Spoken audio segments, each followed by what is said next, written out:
नमस्कार। आपका वामिका एकेडमी पर स्वागत है। इनकम टैक्स वाला जो आपका पार्ट चल रहा है, जिसमें इस सेशन के माध्यम से या इस वीडियो के माध्यम से आज आपकी 24 नंबर की क्लासेस स्टार्ट करने जा रहे हैं, जिसमें आपका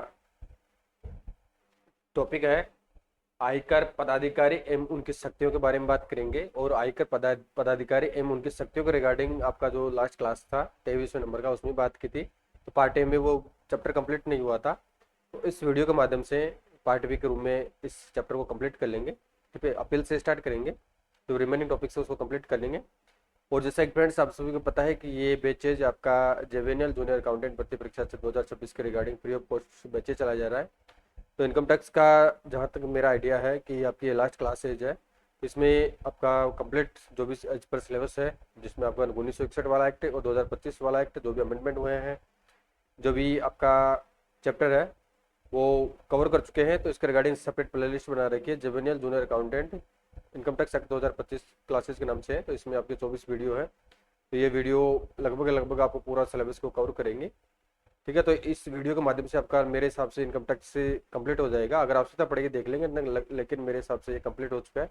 इसके अलावा सिर्फ और सिर्फ एमसीक्यू जो टेस्ट सीरीज है, एमसीक्यू सीरीज स्टार्ट करेंगे। ठीक है, तो आज का टॉपिक स्टार्ट करते हैं। आयकर पदाधिकारी एवं उनकी शक्तियां हैं, जिसमें पार्ट ए लास्ट क्लास में कंप्लीट कर चुके हैं। आज इस वीडियो के माध्यम से पार्ट बी स्टार्ट करेंगे। फिर आपका इनकम टैक्स कंप्लीट हो जाएगा। फिर आपका नया सब्जेक्ट स्टार्ट करेंगे, यानी कंपनी लॉ से स्टार्ट करेंगे। और मेरा टारगेट है कि आपका 15 से 15 सितंबर 2026 तक आपका सिलेबस कंप्लीट करवा दूं। और उसके बाद में आपका फिर एमसीक्यू सीरीज स्टार्ट करेंगे।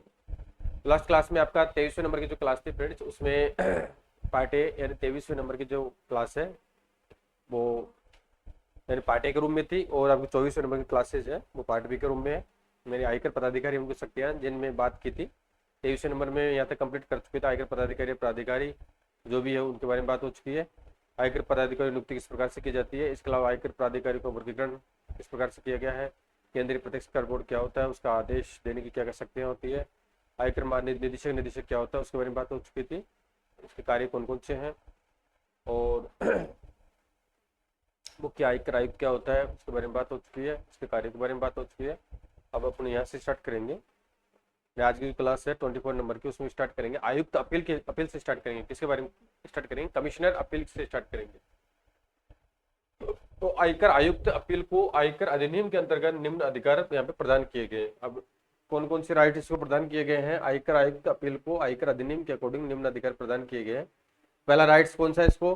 पहला तो है तथ्यों जो फैक्ट्स है एवं सबूतों को खोजने का अधिकार है, धारा 131 के तहत। यानी इसको जो भी तथ्य है सबूतों को खोजने का इसको राइट्स दिया गया है। किसको? आयुक्त अपील को। कि कोई व्यक्ति अगर सेटिस्फाइड नहीं हो पाता है टैक्स के रिगार्डिंग, जो भी टैक्स पेयर है वो अपील करता है। अपील का जो अधिकारी होता है कमिश्नर होता है। जो भी फैक्ट्स होते हैं, जो डॉक्यूमेंट्स होते हैं, प्रलेख होते हैं, तो उनको खोजने का उसको राइट्स होता है। सूचनाएं मांगने का अधिकार होता है धारा 133 के तहत। उसी के बेसिस पे डिसीजन देता है फिर अपना आयकर अधिकारी जो सूचनाएं मांगने का अधिकार धारा 133 ओ के तहत। इसके अलावा कंपनियों के विभिन्न रजिस्टरों का निरीक्षण का अधिकार इसको है, धारा 134 के तहत है। इसके अलावा कर की बकाया राशि है तो वापसी की राशि से पूर्ति का अधिकार धारा 251 के तहत है। अपील को समाप्त करने का अधिकार है इसको, किसको? कमिश्नर अपील को। इसके अलावा अर्थदंड लगाने का अधिकार भी इसको दिया गया धारा 271 में। इसमें यानी एक तरह से अगर किसी व्यक्ति द्वारा असेसमेंट अधिकारी द्वारा इनकम टैक्स ऑफिसर द्वारा टैक्स का निर्धारण सही किया गया है, लेकिन ये अपील करता है, झूठी अपील करता है, अनावश्यक समय बर्बाद करता है, तो इस पर अर्थदंड भी लगाया जा सकता है। नेक्स्ट है उपनिदेशक, उपायुक्त, सहायक निदेशक, सहायक आयुक्त, डिप्टी कमिश्नर यानी deputy director, assistant director, assistant commissioner के बारे में बात करते हैं। तो इनकी नियुक्ति सेंट्रल गवर्नमेंट के द्वारा की जाती है। तो इनकी नियुक्ति केंद्र सरकार द्वारा की जाती है। ये आयुक्त निदेशक के नियंत्रण में कार्य करते हैं, यानी ये आयुक्त निदेशक के नियंत्रण में कार्य करते हैं। तो इनके कार्य क्षेत्र का निर्धारण भी आयुक्त ही तय करते हैं। एक आयुक्त के अधीन कई उपायुक्त होते हैं, कई उप कमिश्नर हो सकते हैं। अब कार्य कौन कौन से इसके? ये तो कर वंचन है एंड टैक्स एवेशन या कर चोरी का पता लगाना इनका मुख्य कार्य होता है। इसके अलावा अपने क्षेत्र के निर्धारण अधिकारी जो भी असेसमेंट ऑफिसर्स है कि कार्यों का निरीक्षण करना, देखरेख करना एवं डायरेक्शन देने का कार्य होता है। इसके अलावा कई मामलों में निर्धारण अधिकारी को किसी करदाता को आदेश देने से पूर्व इसकी स्वीकृति उपायुक्त से लेनी पड़ती है। यानी कई ऐसे मामले होते हैं असेसमेंट अधिकारी को किसी टैक्स पेयर को आदेश देने से पूर्व इसकी स्वीकृति कमीशन डिप्टी कमिश्नर से लेनी पड़ती है। इसके अलावा जटिल तथा महत्वपूर्ण मामलों में आयुक्त के आदेशानुसार कर निर्धारण अधिकारी का कार्य किया जाता है। ठीक है, अब राइट्स ये तो हो गए कार्य। अब राइट्स के बारे में बात करते हैं, यहाँ पे इसके बारे में बात करते हैं, राइट्स के बारे में बात करते हैं। अधिकार तो आयकर अधिकारी को निर्देश देना, धारा 119 के तहत आयकर अधिकारी को निर्देश दिया जाता है। इसके अलावा धारा 131 के तहत किसी मुकदमे की कार्रवाई के संबंध में उपायुक्त को वे सब अधिकार प्राप्त हैं जो कोड ऑफ सिविल प्रोसीजर 1908 के अधीन किसी न्यायालय को प्राप्त है, धारा 131 है। इसके अलावा तलाशी लेने एवं कब्जे में लेने का अधिकार इनको होता है, धारा 132 के तहत। इसके अलावा सभी आवश्यक सूचनाएं मांगने का अधिकार धारा 133 के तहत होता है। इसके अलावा अपने क्षेत्र के अंदर किसी भी स्थान में प्रवेश करने, जांच पड़ताल करने तथा लाभकारी सूचनाएं संग्रह करने का अधिकार धारा 133 के तहत इनको प्राप्त होता है। किसी भी कंपनी के सदस्यों, ऋण पत्रधारियों अथवा बंधक या मॉर्गेज के रजिस्टरों का निरीक्षण तथा उनकी प्रतिलिपियां लेने का अधिकार धारा 134 के तहत। इसके अलावा पूछताछ करने के लिए उसे वे सब अधिकार प्राप्त है जो एक अधिकारी को इस अधिनियम के अंतर्गत पूछताछ करने के संबंध में है, धारा 135। नेक्स्ट है, वह किसी कर निर्धारण अधिकारी के पास विचाराधीन मामलों एंड पेंडिंग जो भी मामले हैं के रिकॉर्ड को मंगाकर जांच पड़ताल कर सकता है, उनका इन्वेस्टिगेशन कर सकता है और आवश्यक डायरेक्शन भी यहाँ पे दिया जा सकता है। ठीक है, नेक्स्ट बात करते हैं, आपको इंपॉर्टेंट है असेसिंग ऑफिसर यानी कर निर्धारण अधिकारी। क्या है? कर निर्धारण अधिकारी।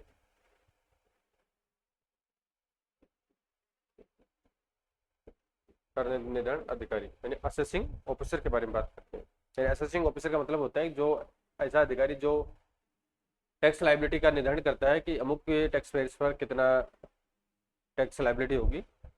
तो कर निर्धारण अधिकारी से आशय है सहायक आयुक्त, असिस्टेंट कमिश्नर या आयकर अधिकारी इनकम टैक्स ऑफिसर से है, जिसे निदेशक अथवा केंद्रीय प्रत्यक्ष कर बोर्ड या सीबीडीटी द्वारा आदेश अथवा निर्देश देकर किसी कर निर्धारण का कार्य सौंपा गया है। यानी असिस्टेंट कमिश्नर या आयकर अधिकारी से है, जिसे निदेशक अथवा केंद्रीय प्रत्यक्ष कर बोर्ड द्वारा आदेश या निर्देश देकर कर निर्धारण का कार्य सौंपा गया है, यानी उसको एंटाइल्ड किया गया है या ऑथोराइज किया गया है। इसमें वह आयकर संयुक्त आयुक्त अथवा संयुक्त निदेशक भी शामिल है, जिसे कर निर्धारण अधिकारी के अधिकारी में कार्य करने का निर्देश दे दिया गया है, धारा 271 के तहत। संक्षेप में बात करें, ब्रीफ में बात करें तो आयकर अधिकारी सहायक आयुक्त अथवा उप आयुक्त जिसे कर निर्धारण का कार्य सौंपा जाता है, कर निर्धारण अधिकारी कहलाता है। संक्षेप में बात करें तो आयकर अधिकारी या सहायक आयुक्त अथवा उपायुक्त यानी कोई भी हो सकता है, इसमें जरूरी नहीं कि इनकम टैक्स ऑफिसर ही आपका असेसी होगा, असेसी ऑफिसर होगा, सहायक आयुक्त भी हो सकता है और उपायुक्त भी कर निर्धारण अधिकारी हो सकता है। जिसको कार्य सौंपा जाता है वही एक तरीके से कर निर्धारण अधिकारी यहाँ पे कहलाता है। इनकी नियुक्ति केंद्रीय सरकार द्वारा होती है, यानी इनका जो अपॉइंटमेंट होता है सेंट्रल गवर्नमेंट द्वारा होता है। केंद्र सरकार द्वारा अधिकृत होने पर आयकर आयुक्त भी इनकी नियुक्ति कर सकते हैं, अगर उसको पावर देर का आयकर आयुक्त को तो इनकी नियुक्ति कर सकता है। अब कर निर्धारण अधिकारी के कार्य एवं अधिकार कौन कौन से हैं, यानी powers and functions of assessing officer है। अब इसके कार्य अधिकार देखते हैं। तो कर निर्धारण करना, यह अपने कार्य क्षेत्र में आने वाले करदाताओं का कर निर्धारण करता है। यह इसका सबसे महत्वपूर्ण कार्य है, क्योंकि कर निर्धारण ही कर वसूली का अधिकार होता है। इसके अलावा प्रवेश एवं जांच का अधिकार, यानी कर निर्धारण अधिकारी को यह अधिकार है कि अपने क्षेत्र में किसी भी स्थान पर वो प्रवेश कर सकता है, ये इसको अधिकार होता है। इसके अलावा लेखा पुस्तक एवं सूचनाएं प्राप्त करना, ये करदाता से आवश्यक लेखा पुस्तकें ले सकता है, रिकॉर्ड एवं सूचनाएं मांग सकता है, ये इसको राइट्स होता है। इसके अलावा तलाशी एवं कब्जे में लेना, जो भी संपत्ति है उसको तलाशी ले सकता है, कब्जे में ले सकता है। ये अपने कार्य क्षेत्र में तलाशी ले सकता है एवं संदिग्ध बही खातों संपत्तियों को अपने कब्जे में ले सकता है, जहां तलाशी धारा 132 के अंतर्गत शुरू की गई है, अथवा लेखा पुस्तकें अथवा अन्य प्रपत्रों अथवा कोई संपत्ति धारा 132A के अंतर्गत मांगी गई हो, तो कोई भी व्यक्ति उससे यानी कोई भी व्यक्ति उस तिथि से 1 महीने की समाप्ति, कब से, यानी उस तिथि से 1 महीने की समाप्ति के पश्चात जिस तिथि को करदाता को नोटिस दिया गया है, ठीक है, यानी 1 महीने की अवधि अथवा कर निर्धारण पूरा करने के पश्चात दोनों में से जो भी पहले हो, विच एवर इज अर्लियर, प्रश्न करने का यहाँ पे हकदार नहीं होगा। नेक्स्ट है गवाही लेना, एक तरह विटनेस ली जाती है। तो ये किसी व्यक्ति से शपथ के आधार पर गवाही या बयान ले सकता है। कंपनी के रजिस्टरों की जांच, तो यह है कंपनी के सदस्यों, जो भी डिबेंचर होल्डर है का वह अन्य प्रकार के रजिस्टरों का निरीक्षण कर सकता है एवं उनकी प्रतिलिपियां प्राप्त कर सकता है। इसके अलावा आय का विवरण प्रस्तुत करने के लिए सूचना देना, यदि यह ऐसा समझता है कि कौन असेसी ऑफिसर, यदि ये ऐसा समझता है कि किसी व्यक्ति को आयकर योग्य है और उसने आय का विवरण प्रस्तुत नहीं किया है, तो उसे यह आय का विवरण प्रस्तुत करने के लिए सूचना दे सकता है। कर वसूली करना, इसके अलावा यह करदाता कि कर का भुगतान करने के लिए मांग का नोटिस देता है एवं इसकी वसूली करता है। इसके अलावा न्यायिक अधिकार, इसे किसी मामले की सुनवाई के संबंध में वे सब न्यायिक अधिकार प्राप्त हैं जो एक न्यायालय को प्राप्त होते हैं। ठीक है, ये न्यायिक अधिकार प्राप्त होते हैं जो एक न्यायालय को प्राप्त होते हैं। इसके अलावा फर्म का पंजीयन, आयकर की दृष्टि से फर्म का पंजीयन करने और निरस्त करने का इनको राइट्स होता है। कर वापसी का समायोजन, जो टैक्स रिफंड होता है उसका समायोजन किस प्रकार से किया जाएगा, तो इनके पास राइट्स होता है। ये किसी करदाता को कर वापसी करने के बजाय उसमें बकाया करके वसूली के लिए उसका समायोजन कर सकता है। ठीक है, यानी बकाया करके वसूली का समायोजन कर सकता है, लेकिन इसके लिए कमिश्नर से पूरी हमें अनुमति लेना आवश्यक होगा। यानी इसका कहने का तात्पर्य है अगर किसी का रिफंड बन रहा है, अगर उसका पुराना बकाया है या समायोजन करना है तो वो रिफंड से समायोजन कर सकता है, लेकिन इस कार्य को करने से पूर्व उसे कमिश्नर से अनुमति लेना आवश्यक होता है। नेक्स्ट है पुनः कर निर्धारण का अधिकार है। यदि किसी करदाता की कोई आय भूल से कर निर्धारण से छूट गई हो या गलत कटौती दे दी गई हो या कोई अन्य भूल हो गई हो तो वह पुनः कर निर्धारण कर सकता है, रीअसेसमेंट का कार्य कर सकता है। या डिडक्शन कम हो, ज्यादा हो, या लाइबिलिटी कम रह गई हो, ज्यादा हो गई, एक्सेट्रा जो भी रीजन है तो उसका रेक्टिफिकेशन वो कर सकता है। फिर 13 नंबर का पॉइंट आपका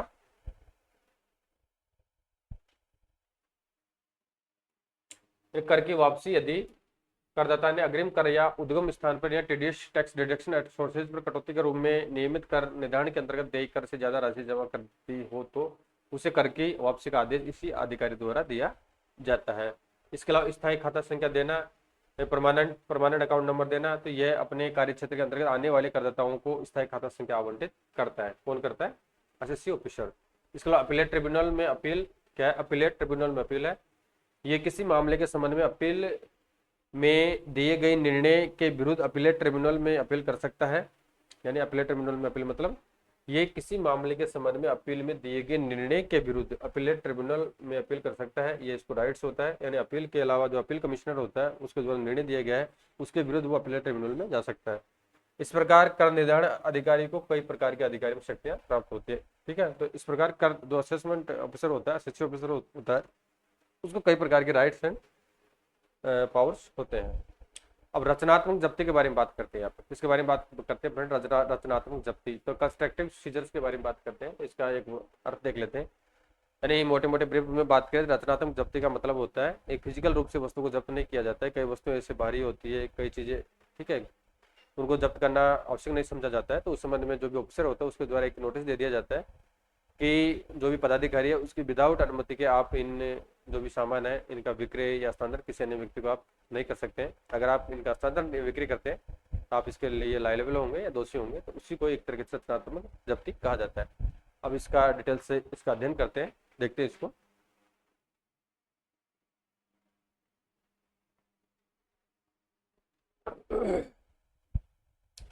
यानी रचनात्मक जब्ती यानी कंस्ट्रक्टिव सीजर है जहाँ किसी भी मूल्यवान वस्तुओं या चीजों, यानी मूल्यवान वस्तु होनी चाहिए, जैसे सोना चांदी जेवरात आपका ये हो गया, जहाँ किसी भी मूल्यवान वस्तुओं या चीजों को भौतिक कब्जे में लेना संभव अथवा व्यवहारिक नहीं हो। ठीक है, यानी कब्जे, भौतिक कब्जे में, फिजिकल रूप से उनको कब्जे में लेना संभव अथवा व्यवहारिक रूप से संभव नहीं हो, और इसे अपनी मात्रा है, वजन है, प्रकृति आदि के कारण सुरक्षित स्थान पर रखना संभव नहीं हो, तो अधिकृत अधिकारी मालिक को अधिकृत अधिकारी की अनुमति के बिना उसे वहां से हटाने, विभाजित करने अथवा अन्य कोई कार्य करने के लिए निषेध करने का आदेश दे सकता है। एक तरीके से स्टे दे सकता है कि विदाउट अधिकारी की, यानी विदाउट जो भी अधिकारी है उसकी परमिशन के जो भी वस्तुएं हैं, मूल्यवान वस्तुएं हैं, तो उनको ना तो उनको रिमूव कर सकता है, हटा सकता है, ना उनको चेंज कर सकता है या अन्य किसी व्यक्ति को ट्रांसफर कर सकता है। अगर वो करेगा तो उस पर जुर्माना जो भी कार्रवाई है एज पर रूल्स कार्रवाई की जाएगी। नेक्स्ट है 1 जून 2016 से कब से? एंड 1 जून 2016 से निर्धारित आयकर पदाधिकारी द्वारा प्राप्त की गई सूचनाओं एवं प्रपत्रों को कार्रवाई में प्रयुक्त किया जा सकता है, और ऐसी कार्रवाई के यदि कोई परिणाम हो तो वे कर निर्धारण अधिकारी को आगे की कार्रवाई के लिए उपलब्ध होंगे। ठीक है, अब नेक्स्ट देखते हैं, आयकर अधिकारी के बारे में बात करते हैं। किसके बारे में बात करते हैं? इनकम टैक्स ऑफिसर के बारे में बात करते हैं। इनकम टैक्स ऑफिसर क्या होता है? ठीक है, इनकम टैक्स ऑफिसर जो मोस्टली होता है वो एसएससी सीजीएल से भर्ती होते हैं या इनकम टैक्स इंस्पेक्टर। ठीक है, अब इनका जो नेक्स्ट प्रमोशन होता है वो इनकम टैक्स आईटीओ में होता है, इनकम टैक्स ऑफिसर भी होता है, जो एक गेजेटेड पोस्ट होती है और ग्रेड भी 54 पे होता है। आयकर अधिकारी आयकर विभाग का एक महत्वपूर्ण पदाधिकारी होता है, वो इनकम टैक्स ऑफिसर। वह एक कर निर्धारण अधिकारी के रूप में भी कार्य करता है, यानी एक तरीके assessment, mostly assessment officer ITO होते हैं। आयकर अधिकारी दो प्रकार के होते हैं। अब इसमें आयकर दो आईटीओ होते हैं, टू टाइप्स के होते हैं। एक तो टू टाइप्स के होते हैं, एक तो होता है प्रथम श्रेणी का और एक होता है द्वितीय श्रेणी का। कैसे होते हैं? एक तो होता है क्लास फर्स्ट सर्विस का होता है और एक होता है क्लास बी सर्विस का, क्लास सेकंड सर्विस का। तो प्रथम श्रेणी सर्विसेज के बारे में बात करें यहाँ पे, तो क्लास में सर्विसेज का होता है। तो प्रथम श्रेणी सेवाओं के लिए आयकर अधिकारियों की नियुक्ति केंद्र सरकार द्वारा की जाती है, यानी प्रथम श्रेणी के जो आयकर अधिकारी होते हैं उनकी नियुक्ति सेंट्रल गवर्नमेंट द्वारा की जाती है। और ग्रुप बी के होते हैं द्वितीय श्रेणी सेवाओं के लिए जो आयकर अधिकारियों की नियुक्ति आयकर आयुक्त द्वारा की जाती है, जिसकी जो रिक्रूटिंग एजेंसी है वो कर्मचारी चयन बोर्ड होता है। आयकर अधिकारी के अधिकार, कर्तव्य एवं शक्तियां वही होती है जो कर निर्धारण अधिकारी की होती है। अब इसमें विशेष ध्यान रखना आपको कि जो इनकम टैक्स ऑफिसर होता है, जो उसके जो राइट्स होते हैं, ड्यूटीज होती है, जो पावर्स होते हैं वही होते हैं सेम जो कर निर्धारण या एसएससी ऑफिसर की होती है, सेम यहाँ पे एप्लीकेबल हो जाएगी। ठीक है, आईटीओ के बारे में बात कर चुके हैं। ये दो प्रकार के होते हैं, प्रथम श्रेणी और द्वितीय श्रेणी। अब आगे बात करते हैं यहाँ पे आयकर निरीक्षक के, इसके बारे में बात करते हैं। इनकम टैक्स इंस्पेक्टर, तो इनकम टैक्स इंस्पेक्टर का जो जीपी होता है यानी ग्रेड पे होता है वो 4600 होता है। कितना होता है फ्रेंड? 4600 होता है। और इसकी जो भर्ती की जाती है एसएससी, जैसे आप लोग जानते हैं सीजीएल के माध्यम से इसकी भर्ती होती है, तो काफ़ी अच्छी शानदार पोस्ट होती है। और जिसका जो नेक्स्ट प्रमोशन होता है वो आईटीओ पे होता है, फिर कमिश्नर पे होता है। ठीक है, तो काफ़ी अच्छी पोस्ट होती है। आयकर निरीक्षक है, आयकर निरीक्षक की नियुक्ति केंद्र सरकार के नियमों के अनुसार आयकर आयुक्त द्वारा की जाती है। यानी आयकर आयुक्त का मतलब ये होता है आयकर आयुक्त यहाँ पे जो पद खाली है उनकी सूची कर्मचारी चयन बोर्ड को भेज देता है, स्टाफ सिलेक्शन बोर्ड कमीशन को भेज देता है, जिसका मुख्यालय आपका नई दिल्ली में है और प्रत्येक रीजन में इसके कार्यालय हैं। फिर ये भर्ती परीक्षा सीजीएल की एग्जाम का कंडक्ट करवाता है। जो अभ्यर्थी इसमें सिलेक्टेड होते हैं उनकी नियुक्ति की रिकमेंडेशन आयकर आयुक्त को कर दी जाती है। तो आयकर निरीक्षक की नियुक्ति केंद्र सरकार के नियमों के अनुसार आयकर आयुक्त द्वारा की जाती है। जिस निर्धारण अधिकारी के अधीन उसको नियुक्त कर दिया जाता है, उसके नियंत्रण में यानी उसके कंट्रोल में उसके द्वारा दिए गए कार्यों को संपन्न करता है। इसका प्रमुख कार्य नए करदाताओं का पता लगाना होता है, यानी जो इसका मुख्य कार्य होता है इंस्पेक्टर का, यानी जो नए करदाता है जो टैक्स पेयर से उनका पता लगाना होता है। निर्धारण अधिकारी के आज्ञा अनुसार यानी उसके परमिशन के अकॉर्डिंग जांच का कार्य करता है। धारा 133 के अंतर्गत निर्धारण अधिकारी द्वारा अधिकृत होने पर वह अपने क्षेत्र में किसी व्यवसाय या पेशे के स्थान पर प्रवेश कर सकता है तथा धारा 133 के अंतर्गत वे सब कार्य कर सकता है जो निर्धारण अधिकारी कर सकता है। यानी इनको एक तरह से राइट्स दिया जाता है कर निर्धारण अधिकारी द्वारा। और इनका जो भी इंस्पेक्टर होते हैं इनका ये क्षेत्र फिक्स होता है कि इस क्षेत्र में आपके क्षेत्र में जो करदाता है, जो नए करदाता है उनको ऐड करना, उनके रिगार्डिंग जो टैक्स कलेक्शन का कार्य करना, एक्सेट्रा जो भी कार्य होते हैं वो इंस्पेक्टर के द्वारा किए जाते हैं। नेक्स्ट बात करते हैं यहाँ पे, इंस्पेक्टर आपका कंप्लीट हो चुका है टॉपिक। अब देखते हैं न्याय संबंधी पदाधिकारी, अपीलेट अथॉरिटीज के बारे में बात करेंगे। इसके बारे में बात करेंगे, अपीलेट अथॉरिटीज के बारे में यहाँ पे बात करते हैं। न्याय संबंधी पदाधिकारी, अपीलेट अथॉरिटीज।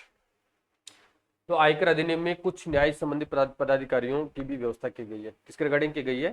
यानी आयकर अधिनियम में कुछ न्याय संबंधी पदाधिकारियों की भी व्यवस्था की गई है, ताकि जब कोई करदाता कर निर्धारण अधिकारी के निर्णय से संतुष्ट न हो तो उनके यहाँ न्याय पाने के लिए अपील कर सकता है। अगर कर असेसमेंट ऑफिसर के निर्णय से अगर कोई टैक्स पेयर सेटिस्फाइड नहीं है, तो उसको लगता है कि मेरी डिडक्शन गलत तरीके से काटी गई है या कम काटा गया है, लाइबिलिटी ज़्यादा बताई गई है या एक्सेट्रा जो भी रीजन है, अगर उसे सेटिस्फाइड नहीं है तो वो न्याय पाने के लिए अपील कर सकता है।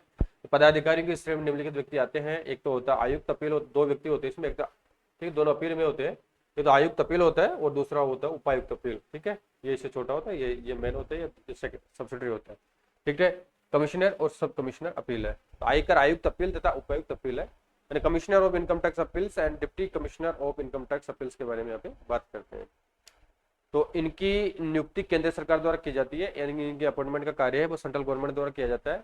ये प्राधिकारी सीधे केंद्रीय प्रत्यक्ष कर बोर्ड के नियंत्रण कार्य करते हैं। यानी जो ये प्राधिकारी होते हैं आयुक्त और उपायुक्त अपील सीबीडीटी के कंट्रोल में कार्य करते हैं, परंतु बोर्ड को अपील संबंधी कार्यों में हस्तक्षेप करने का यहाँ पे कोई अधिकार नहीं है। यानी जो बोर्ड होता है सीबीडीटी, उसको अपील के संबंध में हस्तक्षेप करने का कोई राइट्स नहीं होता है। ये अपने एज पर रूल्स के अकॉर्डिंग निर्णय देते हैं। ठीक है, अगर कोई व्यक्ति उस निर्णय से सेटिस्फाइड नहीं है, तो कोई टैक्स करदाता सेटिस्फाइड नहीं है, तो अपीलेट ट्रिब्यूनल में जा सकता है। अगर अपीलेट ट्रिब्यूनल के निर्णय से सेटिस्फाइड नहीं है तो हाईकोर्ट में जा सकता है, और हाईकोर्ट से सेटिस्फाइड नहीं है तो सुप्रीम कोर्ट में जा सकता है। ठीक है, इस प्रकार से ये लीगली प्रोसेस होती है। अब आयकर आयुक्त यानी अपील तथा उपायुक्त अपील के राइट्स यानी वर्क एंड राइट्स के बारे में बात करते हैं, कार्य एवं अधिकार के बारे में बात करते हैं। न्यायालय संबंधी अधिकार है इनके। पहले न्यायालय संबंधी अधिकारों के बारे में बात करें फ्रेंड्स यहाँ पे, तो आयकर आयुक्त अपील अथवा आयकर उपायुक्त अपील और इस अधिनियम के अंतर्गत किसी मुकदमे में को सुनने के समय वे शब्द अधिकार होते हैं जो एक न्यायालय को कोड ऑफ सिविल प्रोसीजर 1960 के अंतर्गत प्राप्त होते हैं। धारा 131 जो भी न्यायिक राइट्स प्राप्त होते हैं तो इनको भी इस प्रकार से न्यायिक जो न्यायालय को न्यायिक अधिकार प्राप्त होते हैं, उसी तरीके से जो अपील वाले जो कमिश्नर और डिप्टी कमिश्नर उनको प्राप्त होते हैं।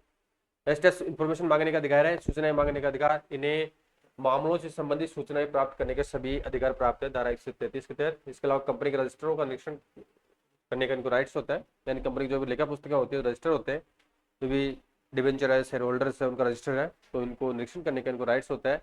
तो इन्हें कंपनी के सदस्यों, ऋण प्रतिधारियों अथवा बंधक रजिस्टरों को निरीक्षण करने तथा इन पर रजिस्टरों की नकल प्राप्त करने का अधिकार है धारा 235 के तहत, यानी ये अधिकारी इनकी नकल भी ले सकते हैं।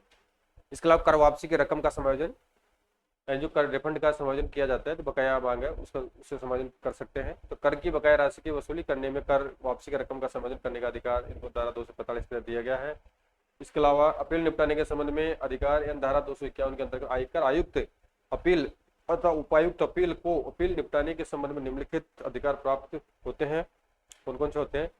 यानी कर निर्धारण के विरुद्ध की गई अपील के संबंध में उसे कर निर्धारण को संपुष्ट यानी कंफर्म करने, कम करने, रद्द करने का अधिकार है। यानी कर निर्धारण के विरुद्ध, अभी सबसे मेन राइट्स क्या होगा इसका, यानी टैक्स असेसमेंट के विरुद्ध जो अपील की गई है तो उसके संबंध में उसको कंफर्म करने यानी उसको वेरीफाई कर सकता है, यानी जो भी असेसमेंट अधिकारी ने असेसी ऑफिसर ने जो भी डिसीजन लिया है उसको वो कंटिन्यू रूप से जारी रख सकता है, या उसको कम कर सकता है, या उसको बिल्कुल रद्द भी कर सकता है। ये कमिश्नर और डिप्टी कमिश्नर अपील को राइट्स होता है इसमें, ठीक है। इसके अलावा उसे कर निर्धारण अधिकारी को अपने निर्देशानुसार फिर से कर निर्धारण री असेसमेंट करने तो आदेश दे भी सकता है और नहीं भी दे सकता है।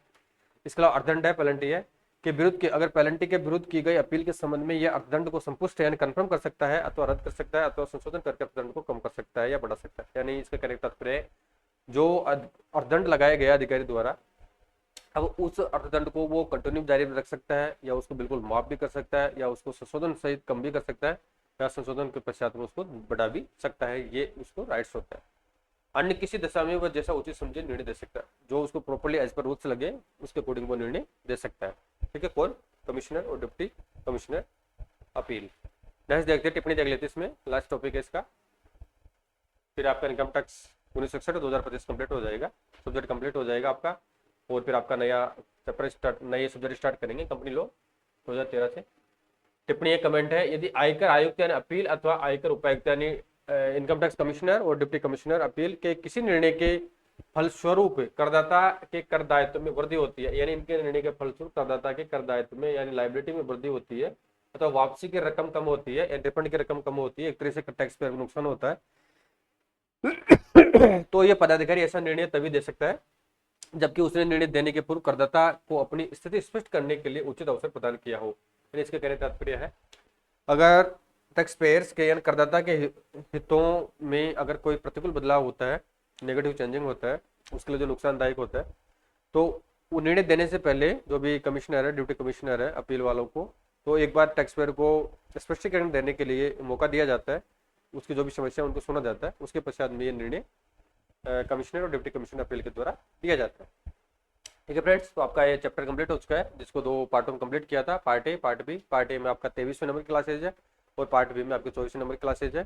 तो इनकम टैक्स 1961 2025 वाला आपका जो सब्जेक्ट है as per junior junior accountant भर्ती परीक्षा 2026 के रिगार्डिंग सिलेबस है वो कंप्लीट हो चुका है, ठीक है। तो आपकी इस वीडियो के साथ में 6 सब्जेक्ट कंप्लीट कर चुके हैं, यानी आपका अकाउंटेंसी कंप्लीट हो चुका है, ऑडिट कंप्लीट हो, सामान्य ऑडिट कंप्लीट हो चुका है, cost and management audit complete हो चुका है, और इसके अलावा आपका कॉर्पोरेट अकाउंटिंग कंप्लीट हो चुका है, ठीक है।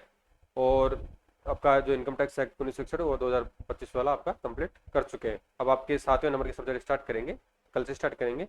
अगर आपको किसी प्रकार से क्वेरीज हो मुझे आप जरूर कमेंट करके बताएं। Thank you.